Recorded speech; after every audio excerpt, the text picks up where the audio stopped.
একটা কথা প্রচলিত আছে, সেটা হচ্ছে ঢাল নেই তলোয়ার নেই নিধিরাম সর্দার। অর্থাৎ আমরা যখন চাকরির প্রিপারেশন নেই, পরীক্ষা দিতে বসি, তো কি হয়, আমাদের প্রিপারেশনের ক্ষেত্রে ঘাটতি থাকে, আর যার কারণে আমরা পরীক্ষার হলে আমাদের সর্বোচ্চটা দিতে পারি না, তাই না? সো আমাদের কি করতে হবে, যুদ্ধক্ষেত্রে আমরা যখন নেমেই গেছি, চাকরির পরীক্ষার প্রস্তুতি নিচ্ছি, পরীক্ষা দিচ্ছি, তখন আমাদেরকে অবশ্যই আমাদের বেসিক জিনিসগুলো ঠিক করতে হবে। আর এক্ষেত্রে আমি বলবো যে দুইটা বিষয় সাবজেক্ট, যেমন ইংলিশ এবং গণিত, এই দুটাতে আপনার স্কিলনেসটা আপনার কি অন্যদের ক্ষেত্রে আগিয়ে রাখবে, অর্থাৎ এক ধাপ আপনার জীবনযুদ্ধে এগিয়ে যাবেন। সো এখানে ইংলিশটা খুবই ইম্পর্ট্যান্ট আমি মনে করি, এবং গণিত, অন্যান্য সাবজেক্টগুলোও সমান ইম্পর্ট্যান্ট, কিন্তু তারপরেও এই দুইটা ক্ষেত্রে ভালো আপনাকে করতেই হবে, অ্যাট এনি কস্ট আপনাকে ভালো করতে হবে। এবং ইংলিশের ক্ষেত্রে ফ্রি হ্যান্ড রাইটিং শিখতে হবে, এবং কিছু কিছু টপিক যেখান থেকে কোয়েশ্চেন আসেই, সেই গ্রামার আইটেমগুলো শিখতে হবে, ভোকাবুলারি শিখতে হবে, এবং এদের সোর্স এগুলো কিভাবে শিখতে পারবেন, কোথা থেকে শিখতে পারবেন। ইংলিশ পেপার পড়তে হবে ডেইলি, এবং কিছু কিছু যে টপিকগুলো সেগুলো আপনাকে অবশ্যই কভার করতে হবে, এবং জীবনযুদ্ধে আপনাকে অন্যদের থেকে এগিয়ে থাকতে হবে। আচ্ছা, আপনি যুদ্ধক্ষেত্রে নেমেছেন যুদ্ধ করতে, রাইট? জীবনযুদ্ধে নেমেছেন, তো এখানে আপনার লক্ষ্য হচ্ছে একটা ভালো চাকরি পাওয়া। তো সেক্ষেত্রে আপনার হচ্ছে সরঞ্জাম, যুদ্ধের যে সরঞ্জাম, যে ঢাল তলোয়ার, সেগুলো কি হতে পারে, সেগুলো আপনার ইংলিশ আর ম্যাথ। আমি যেটা বললাম যে ইংলিশে কি কি দেখবেন, ইংলিশের মেইন জিনিসটা আমি মনে করি যে ভোকাবুলারি হচ্ছে মেইন হচ্ছে বিষয়টা এখানে কাজ করে। তো ভোকাবুলারির ক্ষেত্রে আপনি কি কি দেখবেন, অবশ্যই এখানে সিনোনিম অ্যান্টোনিমস পরীক্ষা আসে, এটা প্রিলিতে সকল পরীক্ষায় এটা কিন্তু আসে, যে কোনো পরীক্ষায়। দেন ইডিয়মস, এই ইডিয়মস যদি আপনি জানেন, হ্যাঁ, সেক্ষেত্রে আপনার রিটেনেও কিন্তু আপনি লেখার ভিতরেও কিন্তু সুন্দর করে লিখতে পারবেন। এরপরে যে বিষয় হচ্ছে অ্যাপ্রোপ্রিয়েট প্রিপোজিশন, সেখানে অ্যাপ্রোপ্রিয়েট প্রিপোজিশন জানাটা খুবই দরকার, কারণ আপনি এটা লেখার মানও কিন্তু আপনার বেড়ে যাবে। এরপরে আছে গ্রুপ ভার্বস, কিছু কিছু গ্রুপ ভার্বস আপনাকে অবশ্যই জানতে হবে, যেমন কাম রাউন্ড, হ্যাঁ, কাম রাউন্ড মানে কি আরও গোলাপ করা, এরকম। তো আরও অনেক কিছুই গ্রুপ ভার্বস, সেটা কোথা থেকে দেখবেন, তো আমি যেটা ফলো করি সেটা হচ্ছে ইংলিশ পড়তে হবে, ইংলিশ বই দিয়ে, অর্থাৎ ইংলিশ রাইটারদের।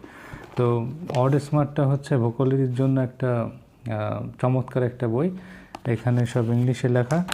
তো এটা আপনাকে লিখে লিখে প্র্যাকটিস করতে হবে, মুখস্থ করার দরকার নাই, আপনার কি করতে হবে, লিখে লিখে, হ্যাঁ, এটা খাতায় লিখতে হবে, প্রতিটা ওয়ার্ড খাতায় লিখবেন, এই যে সেটার মিনিং সহ লিখতে হবে। আর এটাকে অবশ্যই আপনার হচ্ছে সেন্টেন্স মেক করতে হবে, এই ওয়ার্ডগুলো দিয়ে আপনার কী করতে হবে, সেন্টেন্স মেক করতে হবে। আচ্ছা, এটা তো ইংলিশে লেখা, এখন আপনি এটার বাংলা ভার্সন পাওয়া যায়, বাংলা মিনিং দেওয়া আছে। এছাড়াও আপনি যেটা করতে পারেন, স্টুডেন্ট ভোকাবুলারি দিয়ে শুরু করতে পারবেন, সাইপ্রাসের স্টুডেন্ট ভোকাবুলারি দিয়ে বইটা দিয়ে শুরু করতে পারেন, ওকে। এছাড়াও সাইপ্রাসের আর একটা বই যেটা আমি পড়ছিলাম, সেটা হচ্ছে সাইপ্রাসের ভোকাবুলারি ইকুয়ালস পানি, এটা হচ্ছে মোটা বই, এটা হচ্ছে বেশ মোটা একটা স্বাস্থ্যবান বই, তো এটা দেখতে পারেন ভোকাবুলারির জন্য, রাইট? সো এরপরে হচ্ছে আপনার যে গ্রামার যে আইটেমটা আপনার অবশ্যই জানা উচিত, সেটা হচ্ছে টেন্স। টেন্স ছাড়া আমরা কী করতে পারবো না, সেন্টেন্স মেক করতে পারবো না, ওকে। সো সেক্ষেত্রে প্রেজেন্ট টেন্স সবগুলো তো আমার জানার দরকার নেই, এই যে প্রেজেন্ট, পাস্ট আর ফিউচারের কয়েকটা, যেমন ইনডেফিনিট বা সিম্পল, কন্টিনিউয়াস, এটা জানতে হবে, পারফেক্ট, এইগুলো আমরা বেশি ব্যবহার করি, হ্যাঁ। এরপরে প্রেজেন্ট পারফেক্ট কন্টিনিউয়াস, এটা গঠনটা দেখলেন, দু একটা কোয়েশ্চেন এমসিকিউতে চলে আসে, তো আমরা এই তিনটা, আর এখানে যে পাস্ট সিম্পল, পাস্ট কন্টিনিউয়াস আর পাস্ট পারফেক্ট, এই যে এইগুলা। আর ফিউচারের ক্ষেত্রে ফিউচার ইনডেফিনিট, এই টেন্সগুলো আমরা কি ব্যবহার করি, ব্যবহার বেশি হয় আমাদের লেখায় বা আমাদের প্রাত্যহিক জীবনে, রাইট?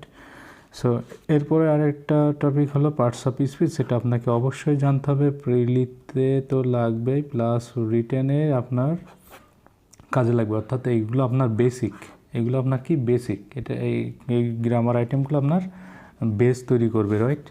এরপরে যে ক্লজ হচ্ছে ভেরি ভেরি একটা ইম্পর্টেন্ট টপিক, কারণ কি এই ক্লজ যত ভালোভাবে আপনি বুঝবেন তত সুন্দর করে আপনি আপনার লেখাটা কি কারেক্ট করতে পারবেন, লেখাটা লিখতে পারবেন। যে কোনো একটা বিষয় নিয়ে আপনি কিন্তু সেন্টেন্স মেক করতে পারবেন ক্লজ যদি জানেন। এরপরে ভয়েস সেন্স, তো এই ভয়েস সেন্সটাও জানতে হবে, কারণ এটা এমসিকিউতে অবশ্যই আসে। প্রতিটা পরীক্ষায় আপনি জব সলিউশন অ্যানালাইসিস করলে এটা বুঝতে পারবেন যে ভয়েসটা কেমন ইম্পর্টেন্ট। সাথে সাথে আমরা যদি পেপার পড়ি, পেপারে কিন্তু ইংলিশ পেপারে কিন্তু অবশ্যই ভয়েস চেঞ্জের প্রচুর ব্যবহার হয়, প্রচুর ব্যবহার। এরপরে সাবজেক্ট ভার্ব এগ্রিমেন্ট আছে, রাইট ফর্ম অফ ভার্ব, এগুলো অবশ্যই আপনার জানতে হবে, দেখতে হবে টু রাইট ইংলিশ কারেক্টলি। এরপরে আর একটা টপিক যেটা প্রিলি রিটেন সব জায়গায় কাজে লাগে, কন্ডিশনাল সেন্টেন্সেস।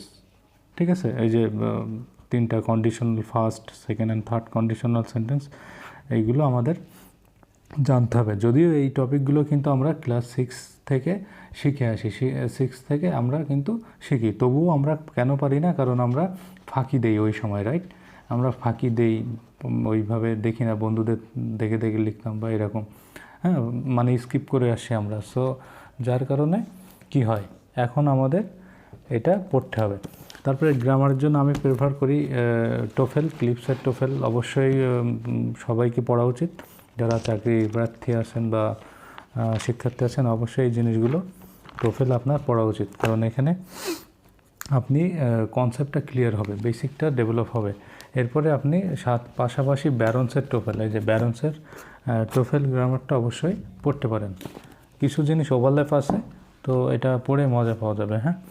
আর যাদের হচ্ছে ইংলিশ সমস্যা, ইংলিশ পড়তে, সেক্ষেত্রে জাকির হোসেনের a passage to the English language, এই বইটি অবশ্যই দেখতে পারেন। পাশাপাশি পিসি দাসের যে বহুল আলোচিত বই, পিসি দাসের এই যে গ্রামার, বাংলাতে লেখা, বাংলা ইংলিশ, তো এটা আপনারা দেখতে পারেন। এর পাশাপাশি হচ্ছে এই যে টিজে ফিটি কিটসের কমন মিস্টেকস ইন ইংলিশ, এটা আপনারা দেখতে পারেন, রাইট?